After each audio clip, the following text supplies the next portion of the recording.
Welcome to our channel Bioverse the universe of biology.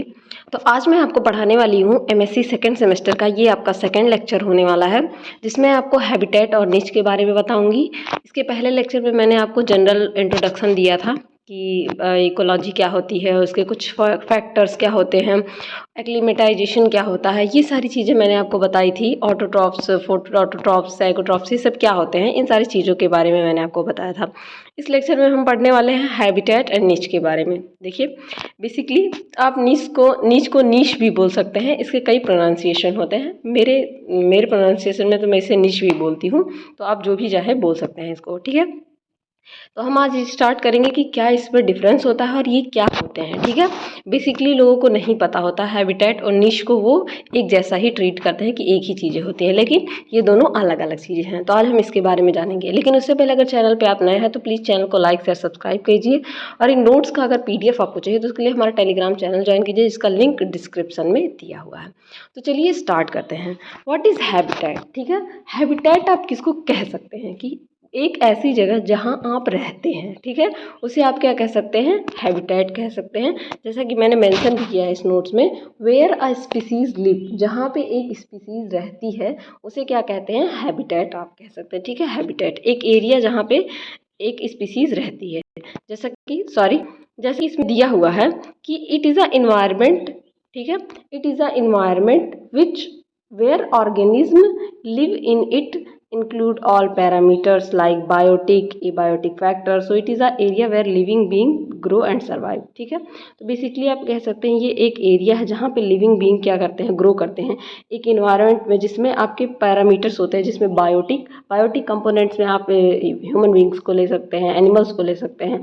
Abiotic component जैसे कि soil हो गया, वाटर हो गया, एयर हो गया, ये सारे कंपोनेंट, यानी कि आप एक ऐसे सराउंडिंग में रह रहे हैं जहाँ पे बायोटिक और एबायोटिक फैक्टर दोनों ही क्या करते हैं, ग्रो करते हैं और सर्वाइव करते हैं। तो उसे क्या कहा जाता है, हैबिटेट। जैसे कि आप एग्जाम्पल में ले सकते हैं फॉरेस्ट हैबिटेट, एक्वाटिक हैबिटेट, यानी फॉरेस्ट हैबिटेट जंगलों का हैबिटेट, ठीक है। जंगल को आप एक हैबिटेट मान सकते हैं जिसमें कई सारे पेड़ पौधे भी हैं, जीव जंतु भी हैं, बहुत सारी चीज़ें पाई जाती हैं। Desert habitat, grassland habitat, terrestrial habitat, ETC, इतने सारे हैबिटेट क्या पाए जाते हैं। जैसे कि आप एक एग्जाम्पल के रूप में देख सकते हैं, जैसे pond is a habitat of जू प्लैंकटन एंड फाइटोप्लैंकटन। अगर पॉन्ड को, यानी कि तालाब को आप एज अ हैबिटेट ट्रीट करते हैं कि वो एक हैबिटेट है, तो पॉन्ड में क्या होता है, फिशेस पाई जाती हैं, जू प्लैंकटन्स पाए जाते हैं, फाइटोप्लैंकटन्स पाए जाते हैं। ये सारी चीज़ें क्या होती हैं, आपके प्लांट्स में मौजूद होती हैं। तो इन्हें क्या कहा जाता है, पॉन्ड में पाई जाती हैं। तो इन्हें एक पॉन्ड को एक आप हैबिटेट मान सकते हैं जिसमें कई सारे एनिमल्स, जिसमें कि एबायोटिक कंपोनेंट और बायोटिक कंपोनेंट, जैसा कि इसके पहले लेक्चर में मैंने बायोटिक एबायोटिक कंपोनेंट के बारे में आपको बताया था, वो सारे पाए जाते हैं। मूव करते हैं हम लोग निश की तरफ। निश क्या होता है, ठीक है। निश एक पर्टिकुलर एरिया रहता है जहाँ पे स्पीसीज लिव करती है। कैसे वो स्पीसीज रहती है, जैसे फॉर एग्जाम्पल की बात करें, हैबिटेट आपका एक पूरा घर मान लीजिए, आप एक घर में रहते हैं, ठीक है, वो घर आपका पूरा हैबिटेट है। लेकिन एक पर्टिकुलर एरिया होगा, एक ऐसा कमरा होगा जहाँ पे आपके कॉपी किताब बुक्स वगैरह रहते होंगे, आप उसी में काम करते होंगे, तो वो क्या हो गया, आपका फंक्शनल एरिया हो गया जहाँ पे आप काम करते हैं। उसे क्या कहा जाएगा, उसे कहा जाएगा नीश, यानी कि हाउ स्पीसीज लिव, आप कैसे उस कमरे में रह रहे हैं, आपकी क्या क्या चीज़ें कहाँ पे हैं, वो कमरा एक पर्टिकुलर आपका एरिया होगा जिसे आप कहते हैं नीश। या किसी क्लासरूम को अगर आप हैबिटेट मान लीजिए, तो एक पर्टिकुलर सीट पे आप बैठते हैं, ठीक है, तो उस सीट को क्या कहा जाएगा, आपका निश कहा जाएगा। देखिए यहाँ पे बोला गया, इन इकोलॉजी निश is a specific environment condition in which species living. ये एक स्पेसिफिक इन्वायरमेंटल कंडीशन होता है जिसमें क्या होती है, स्पीसीज रहती है, ठीक है। जैसे कि दिखा, it is a part of habitat, ये हैबिटेट का पार्ट होता है। जैसा कि मैंने आपको घर का एग्जांपल दिया, आप उसे हैबिटेट माने तो कमरे को क्या मानेंगे आप उसको निश मानेंगे। Is constricted as compare to habitat, habitat के कंपेयर में ये क्या होता है, कॉन्स्ट्रिक्टेड होता है, यानी कि एक ही एरिया में पाया जाता है। A niche is a not a place but an idea, ये निश को आप एज अ प्लेस नहीं मान सकते, as a idea is summary of the organism tolerance and requirement. जहाँ पे आपके टॉलरेंस, यानी कि काम करते हैं आप, जहाँ पे आपके रिक्वायरमेंट की चीज़ें होती हैं, तो उसे क्या कहते हैं, आप निश कहते हैं। अब बात करते हैं हम लोग इकोलॉजिकल निश के बारे में। इकोलॉजिकल निश क्या होता है, a set of environment condition, environment condition का एक set, resource under which a species can survive, grow, reproduce and function, ठीक है। जैसे मान लीजिए एक जंगल है, ठीक है। जंगल में बहुत सारे एनिमल्स, फॉरेस्ट आप इकोसिस्टम ले रहे हैं, ठीक है, हैबिटेट ले रहे हैं, forest ecosystem as a habitat ले रहे हैं।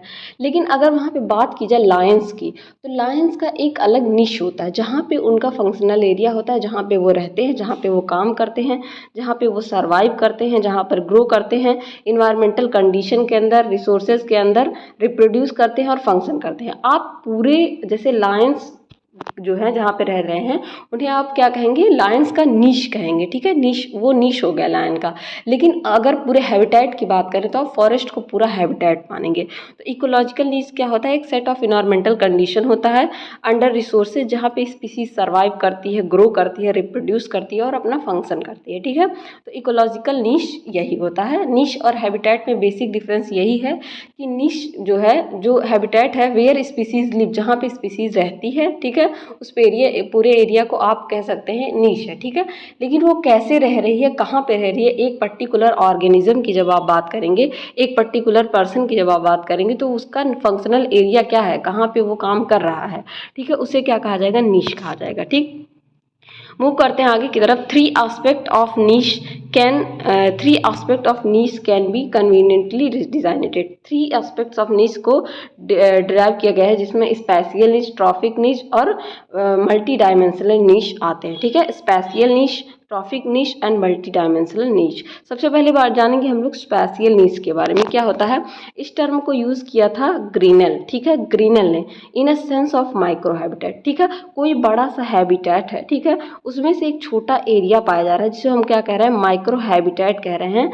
ये टर्म ग्रीनेल ने दिया था, ग्रीनेल ने दिया था, और इससे क्या कहते हैं, माइक्रो हैबिटेट के लिए कंसीडर किया जाता है। बात की जाए दूसरे नीच की, जिसे क्या कहते हैं, ट्रॉफिक नीच कहते हैं, ट्रॉफिक नीच।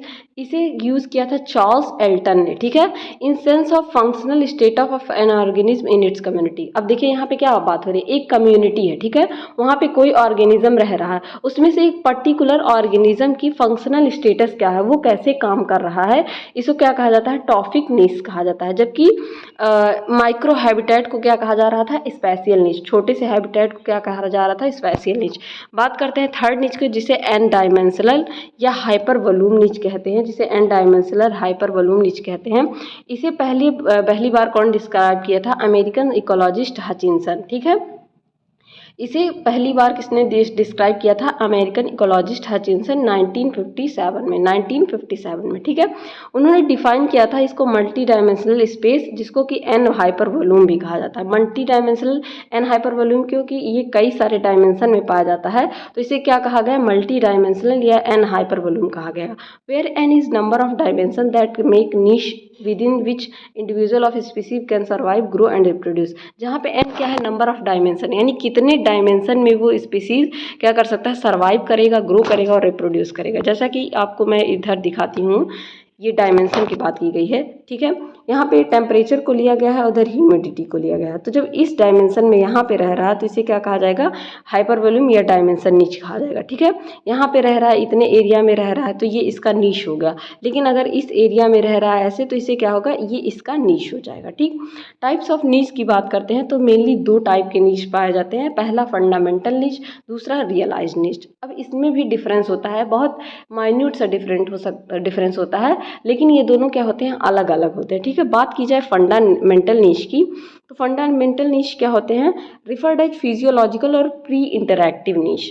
इन्हें क्या कहा जाता है, फिजियोलॉजिकल या प्री इंटरैक्टिव, यानी कि इंटरैक्शन के पहले, ठीक है। मान लीजिए दो ऑर्गेनिज्म है, ठीक है, दो ऑर्गेनिज्म है, इनमें अभी कोई इंटरैक्शन नहीं हुआ है, इसके पहले जो नीच एरिया पाया जा रहा है, ठीक है। ऐसे यहाँ पे दो ऑर्गेनिज्म रह रहे हैं, लेकिन इनमें कोई भी इंटरैक्शन या बातचीत नहीं हो रही है, तो इस तरीके के नीच को क्या कहेंगे, फंडामेंटल नीच बोला जाएगा, ठीक है। लेकिन अगर रियलाइज नीच की बात की जाए तो रियलाइज नीच क्या होता है, रिफर्ड एज पोस्ट इंटरैक्टिव नीच। इनको पोस्ट इंटरैक्टिव नीच कहा जाता है, यानी कि दो स्पीसीज कहीं पे रह रहे हैं, जब इनमें इंटरैक्शन होने लगे, बातचीत होने लगे, तो क्या होगा इनका, इसे पोस्ट इंटरैक्टिव नीच बोला जाता है। यहाँ पे रियलाइज नीच की बात की जाए, an organism living in their niche without distributing interacting with other species. कोई मान लीजिए यहाँ पे दो लोग रह रहे हैं, ठीक है, दो लोग रह रहे हैं, ये क्या करें, ऐसे रहें कि इनमें कोई भी बातचीत ना हो। जैसे आप दो टेबल लगा दीजिए, यहाँ पे एक टेबल और यहाँ पे दो पीपल बैठे हुए हैं, लेकिन इनमें कोई भी इंटरेक्शन ना हो, एक दूसरे को डिस्टर्ब ना करे, कोई भी बातचीत ना हो। तो क्या है, उन दोनों का अलग अलग निश है। जैसे कि एक कमरे में दो लोग रहते हैं, ठीक है, आप रूममेट्स वगैरह शेयर करते होंगे अगर हॉस्टल्स में रहते हैं, तो आप एक कमरे में दो लोग रहते हैं, लेकिन आप दोनों का क्या है, अलग अलग निश है, यानी कि अलग अलग फंक्शनल एरिया है, ठीक है। उस फंक्शनल एरिया में एक आपका पार्ट होगा, दूसरा आपकी रूम पार्टनर का पार्ट होगा। तो अपने वाले पार्ट में आप काम करते होंगे, दूसरे वाला जो पार्ट है उसमें आपकी रूम पार्टनर काम करती होंगी, और आप दोनों एक दूसरे को डिस्टर्ब नहीं कर रहे हैं, ठीक है। इसे क्या कहता है, फंडामेंटल नीच। मैं दोनों को कंपेयर करके बताऊंगी। जबकि रियलाइज नीच की बात की जाए, when two organism live in same niche in competition, जब दो ऑर्गेनिज्म आप दोनों एक ही रूम में रहें, जैसे आपका किचन सिमिलर है, ठीक है, आप उसके लिए कंपटीशन करें, आप दोनों में लड़ाई हो जाए, आप बात करें कि पहले मैं बनाऊंगी, पहले मैं बनाऊंगी, तो वो क्या हो रहा है, आप एक दूसरे को इंटरेक्ट कर रहे हैं, एक दूसरे को डिस्टर्ब कर रहे हैं, ठीक है। फंडामेंटल रीच में कोई भी कंपटीशन नहीं होता है, ठीक, कोई भी कंपटीशन नहीं होता है। पहले ही बताया कि अलग अलग रह रहे हैं तो आप कंपटीशन क्यों करेंगे, ठीक है। जबकि आपका रियलाइज नीच में कंपटीशन फॉर रिसोर्सेज, जैसे कि मैंने आपको किचन का एग्जांपल दिया, तो किचन के लिए क्या होगा, आप में कंपटीशन होगा कि मैं पहले उठ जाती हूँ तो मैं पहले करूँगी, तुम बाद में करना, इस तरीके से, ठीक है। यहाँ पे कोई भी रियलाइज नीच, फंडामेंटल नीच की बात की जाए तो यहाँ कोई भी इंटरफेरेंस नहीं होता है, मतलब कोई भी इंटरफेरेंस नहीं, कोई एक दूसरे को इंटरफेयर नहीं करेगा। जबकि अगर रियलाइज्ड नीच की बात की जाए तो यहाँ पे इंटरफेरेंस क्या होता है। ये अगर फंडामेंटल नीच की बात की जाए तो ये क्या होते हैं, लार्ज एरिया में पाए जाते हैं। जबकि अगर रियलाइज नीच की बात की जाए तो ये क्या होते हैं, स्मॉल एरिया में पाए जाते हैं। इसे थियोरेटिकल, फंडामेंटल नीच को थियोरेटिकल नीच भी बोला जाता है, जबकि रियलाइज नीच को रियल या एक्चुअल नीच बोला जाता है, ठीक है। तो ये डिफरेंस था आपके फंडामेंटल और रियलाइज नीच में, ठीक है। नेक्स्ट, इसका एक एग्जाम्पल दिया गया है, जैसे कि दो स्पीसीज हैं, ठीक है, थैलेमस एंड बैलेनस, ठीक है। थैलेमस एंड बैलेनस दो स्पीसीज हैं, ठीक है। ये थैलेमस और बैलेनस जो दो स्पीसीज हैं, इनमें बात की जाए अगर फंडामेंटल नीच की, तो ये देखिए, ठीक है। सबसे पहले क्या है, यहाँ पे फंडामेंटल नीच है, ठीक है। थैलेमस can live in both deep and shallow, एक सी का एरिया है, ठीक है, इंटरटीडियल जोन है। फंडामेंटल नीच की बात की जा रही है, ये एक सी का एरिया है जहाँ पे थैलेमस एक स्पीसीज है, ठीक है। एक स्पीसीज थैलेमस है जो लिव कर रही है, तो यहाँ पे अकेले ही रह रही है, चाहे वहाँ पे डीप सी की बात की जाए या सैलो अंदर की बात की जाए, हर जगह पे वो फैली हुई है और अकेले रह रही है। तो फंडामेंटल नीच में कोई कंपटीशन नहीं है, कोई स्पीसीज ही नहीं है, कोई इंटरफेरेंस नहीं है, लार्ज एरिया है, थियोरेटिकल नीच है, ठीक है। लेकिन अगर यहीं बात की जाए, एक दूसरा स्पीसीज यहाँ पे आ जाए, ठीक है, जिसको क्या कहते हैं, रियलाइज्ड नीच की बात की जाए, यहाँ पे थैलेमस तो पहले से रह रहा था, लेकिन एक और स्पीसीज यहाँ पे इंट्रोड्यूस हो गई, जिसे क्या कह रहे हैं, बैलेनस। अब यहाँ पे क्या हो गया, कंपटीशन शुरू हो गया, ठीक है। थैलेमस तो पहले से ही था, लेकिन जब बैलेनस भी इंट्रोड्यूस हो गया यहाँ पे, तो यहाँ पे कंपटीशन आ गया, ठीक है। टू स्पीसीज इन सेम नीच, अब यहाँ पे एक ही नीच में दो स्पीसीज रहेंगी। यहाँ पे क्या होगा, रिसोर्सेज के लिए कंपटीशन होगा, इंटरफेरेंस होगा, स्मॉल एरिया मिलेगा, इसको स्मॉल एरिया मिलेगा, दूसरे वाले को स्मॉल एरिया, थैलेमस को स्मॉल एरिया, फिर बैलेनस को स्मॉल एरिया मिलेगा। एक्चुअल या रियल नीच यही होता है, ठीक है।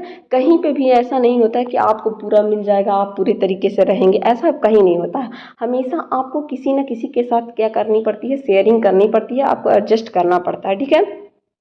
तो यहाँ पे क्या होता है, यही जो आपको फंडामेंटल नीच है वो एक्चुअल में पाया नहीं जाता। फंडामेंटल नीच कहीं पे भी नहीं पाया जाता है कि आपको पूरा एरिया, कभी ना कभी तो वहाँ पे कंपटीशन आ ही जाता है। तो ये हो गया आपका रियलाइज नीच और फंडामेंटल नीच, ठीक है। तो बैलेंस क्या हो गया, एक्सेप्शन आ गया, रियलाइज नीच हो गया, ठीक है। यहाँ पे देखिए लिखा हुआ है कि competition from balance forces thalamus to occupy a smaller realized niche on higher drier habitat। अब यहाँ पे क्या हो गया, इस तरीके से था, ठीक है। पहले थैलेमस पूरी तरीके से क्या था, यहाँ तक रह रहा था थैलेमस पूरी तरीके से, ठीक है। लेकिन जैसे ही बैलेनस यहाँ पे इंट्रोड्यूस हो गया, नीचे की तरफ बैलेनस इंट्रोड्यूस हो गया, अब थैलेमस क्या हो गया, शिफ्ट हो गया ऊपर की तरफ, उसको अब थोड़ा सा एरिया मिल रहा है, उसी में उसको रहना पड़ रहा है। ये हो गया थैलेमस और ये हो गया बैलेनस। तो अब थैलेमस को क्या करना पड़ रहा है कि वो उसको छोटे से एरिया में रहना पड़ रहा है, क्योंकि यहाँ पे क्या आ गया, कंपटीशन आ गया। बैलेनस भी इंट्रोड्यूस हो गया, तो यहाँ पे क्या आ गया, कंपटीशन आ गया। बात करते हैं यहाँ पे केस स्टडी एक की गई थी, ठीक है, जोसेफ कैंडल्स के द्वारा, ठीक है, जोसेफ कैंडल्स के द्वारा। कंडीशन पहला था when only thalamus was present, ठीक है, यहाँ पे इसका मतलब हो जाएगा प्रेजेंट, ठीक। It occupied the whole rock that is upper middle lower. जब यहाँ पे सिर्फ थैलेमस पाया जा रहा था तो वो पूरे रॉक को क्या करता, ऑक्यूपाई करके रखा था, चाहे वो अपर पोर्शन, उसका मिडिल पोर्शन या लोअर पोर्शन, सारे एरिया में पाया जा रहा था। लेकिन दूसरा कंडीशन क्या हुआ, दूसरा कंडीशन उन्होंने देखा, only when Balanus present occupy only lower and middle part. जबकि जो बैलेनस था उसको जब इंट्रोड्यूस किया गया, अलग ही इंट्रोड्यूस किया गया, वहाँ थैलेमस को नहीं लाया गया, तब भी वो उसी स्मॉलर एरिया में रह रहा था। इसका मतलब उसका नीच कहाँ था, उसी स्मॉलर एरिया में ही था। इसी वजह से वो क्या हो रहा था कि उसी स्मॉलर एरिया में ही वो रह रहा था, ठीक है, उसी स्मॉलर एरिया में ही वो रह रहा था, ठीक है। नेक्स्ट कंडीशन की बात की जाए, कंडीशन 3 क्या देखा गया कि when both present the Balanus occupied lower and middle part limiting थैलेमस टू अपर पार्ट। जब बैलेनस के साथ थैलेमस को इंट्रोड्यूस कर दिया गया, ठीक है, यहाँ पे थैलेमस रहेगा और ये बैलेनस, थैलेमस के साथ जब बैलेनस को इंट्रोड्यूस कर दिया तब भी क्या था कि थैलेमस आपका जो है ऊपर ऊपर उसको शिफ्ट होना पड़ा, क्योंकि बैलेनस जो है अपना एरिया ऑक्युपाई कर लिया था, ठीक है, वो नीचे के ही तरफ पाया जा रहा था। यहाँ पे कंडीशन 4 की बात की गई है, व्हेन बैलेनस रिमूव थैलेमस ऑक्युपाई होल एरिया। लेकिन जब बैलेनस को रिमूव कर दिया जा रहा है, वहाँ से हटा दिया गया, तो थैलेमस फिर से अपना एरिया ऑक्युपाई कर लिया। तो यहाँ पे एक बात की गई है कि fundamental and realize nature of Balanus same because it tend to avoid high temperature, ठीक है। बैलेनस का जो फंडामेंटल और रियलाइज्ड नीच है, उसका फंडामेंटल नीच भी रियलाइज नीच भी नीचे की ही तरफ था, लोअर पार्ट में था, क्योंकि वो क्या कर रहा था, हाई टेम्परेचर को अवॉइड कर रहा था। नीचे की तरफ रहेगा तो पानी की वजह से उसका टेम्परेचर लो था, तो वो नीचे की ही तरफ पाया जाएगा, चाहे वहाँ पे बैलेनस थैलेमस रहे या ना रहे, ठीक है। तो होप आपको ये कंडीशन समझ में आ गया होगा, ये एग्जांपल समझ में आ गया होगा कि फंडामेंटल निच और रियलाइज्ड निच में डिफरेंस क्या होता है। फंडामेंटल निच क्या होता है, कोई कंपटीशन नहीं पाया जाता है, वो प्री पाया जाता है, प्री इंटरेक्शन के पहले पाया जाता है, इस लार्ज एरिया होता है। जबकि अगर बात की जाए रियलाइज निच की तो वो उसमें स्मॉल एरिया पाया जाता है, पोस्ट इंटरेक्शन होता है, उसमें कंपटीशन बढ़ जाता है, उसमें लिमिटेड रिसोर्स लिमिटेड हो जाते हैं, एरिया स्मॉल पाया जाता है। तो ये क्या होता है, कुछ डिफरेंस होता है फंडामेंटल और रियलाइज निच में, ठीक है। बात करते हैं, एक टर्म आता है नीश ओवरलैप, ठीक है, नीश ओवरलैप का एक टर्म आता है, ठीक है, शेयरिंग ऑफ नीच स्पेस बाय 2 और मोर स्पीसीज। जब आप अपने ही नीश में, आपका कोई नीश है, उसमें आप 2 या 2 से अधिक स्पीसीज के साथ शेयरिंग कर रहे हैं, तो उसे क्या कहा जाता है, और niche overlap. It occurs when 2 species use same resource और अदर इन्वायरमेंट वेरिएबल्स। ये कब होता है, जब 2 स्पीसीज मिलके सेम इन्वायरमेंट को ऑक्युपाई कर लें, सेम इन्वायरमेंट में काम करें। मान लीजिए जैसे आपका घर है, ठीक है, आपके घर में किचन है, किचन में आप काम कर रहे हैं, लेकिन आप जैसे ही अंदर आते हैं आपके भाई बहन भी आ जाते हैं, तो वो आपके साथ अब क्या होगा, कंपटीशन होगा, उनका भी काम वहाँ पे चलेगा। It use excess inter specific competition. Inter specific competition का मतलब बिटवीन 2 स्पीसीज, इंटर का मतलब बिटवीन 2, दो के बीच में जब हो। तो यहाँ पे देखिए, एक ये एरिया, एक किसी का फंक्शनल एरिया था, उसमें दूसरा भी आके काम करने लगे, तो यहाँ पे क्या हो गया, नीश का ओवरलैप हो गया, ठीक है, एक एरिया क्या है, ओवरलैप कर गया, जहाँ पे दोनों ही काम कर रहे हैं, ठीक। तो होप आपको नीच ओवरलैप समझ में आया होगा। बात करते हैं नीच विड्थ, एक टर्म आता है नीच विड्थ, ठीक है। नीच विड्थ क्या होता है, या नीच साइज जिसको कहा जाता है, नीच साइज या नीच विड्थ क्या होता है, it describe the range of dimension occupied by a species और पॉपुलेशन। ये क्या करता है, एक रेंज या डायमेंशन को ऑक्युपाई कर लेता है जहाँ पे स्पीसीज या पॉपुलेशन पाया जाता है, as well as other factors such as temperature, air, water, pressure and also intra specific and inter specific interaction. अब देखिए, अगर नीच ओवरलैप की बात की जा रही थी तो वहाँ पे क्या हो रहा था, 2 स्पीसीज यानी कि इंटर स्पेसिफिक इंटरेक्शन हो रहा था, 2 स्पीसीज के बीच में इंटरेक्शन हो रहा था। लेकिन अगर बात की जाए नीच विड्थ की, तो यहाँ पे क्या हो रहा है, यहाँ पे इंटर स्पेसिफिक और इंट्रा स्पेसिफिक दोनों ही इंटरेक्शन हो रहे हैं। जैसे कि क्लासीफाई किया गया है इनको दो में, 2 टाइप की स्पीसीज पाई जाती हैं, एक हो गया आपका जनरलिस्ट स्पीसीज, दूसरा हो गया स्पेशलिस्ट स्पीसीज, ठीक है, जनरलिस्ट स्पीसीज और स्पेशलिस्ट स्पीसीज। जनरलिस्ट स्पीसीज क्या होते हैं, जो हर एरिया में, जनरलाइज जिनको कह दिया जाए कि हर एरिया में पाया जाता है। जैसे आप डॉग्स को ले लीजिए, ठीक है, फ्लाइज को ले लीजिए, कॉकरोच को, ह्यूमंस को, ये हर एरिया में पाए जाते हैं, तो इनको जनरल स्पीसीज में रख दिया जाए। तो ये क्या होता है, इनका ब्रॉड नीच होता है, इनका नीच क्या होगा, ब्रॉड होगा। जबकि स्पेशलिस्ट की बात की जाए, ये एक स्पेसिफिक एरिया में ही पाए जाएंगे, एक ही जगह पर रहेंगे। जैसे अगर बात की जाए, आप बात कर लीजिए जैसे कि बियर की, भालू की, ठीक है, नहीं सॉरी, मान लीजिए पांडा की बात कर लीजिए आप, पांडा, तो वो क्या होते हैं, सिर्फ बैम्बू ट्री पे ही पाए जाते हैं, उनका एक स्पेसिफिक एरिया है, वो वहीं पे पाए जाएंगे। लेकिन अगर ह्यूमन की बात की जाए, फ्लाइज की बात की जाए, ये हर जगह पे पाई जाती हैं, हर जगह पे। Generally species they can live different places, eat variety of food, tolerate wide range of environment condition. ऐसा क्यों होता है, ये क्यों जनरलिस्ट स्पीसीज हैं, क्यों इनको जनरलिस्ट स्पीसीज कहा जा रहा है, क्योंकि ये क्या करती हैं, डिफरेंट प्लेसेस, कहीं पे भी किसी भी टेम्परेचर में, किसी भी प्रेशर में रह सकती हैं, कोई भी फूड खा सकती हैं, कोई भी इन्वायरमेंटल कंडीशन हो उसको झेल कर वो वहाँ पे रह जाएंगी। तो इसलिए क्या होती है, जनरलिस्ट स्पीसीज होती हैं। जबकि स्पेशलिस्ट स्पीसीज की बात की जाए, मे live in one type of place, ये केवल एक तरह के प्लेस पे रहेंगी।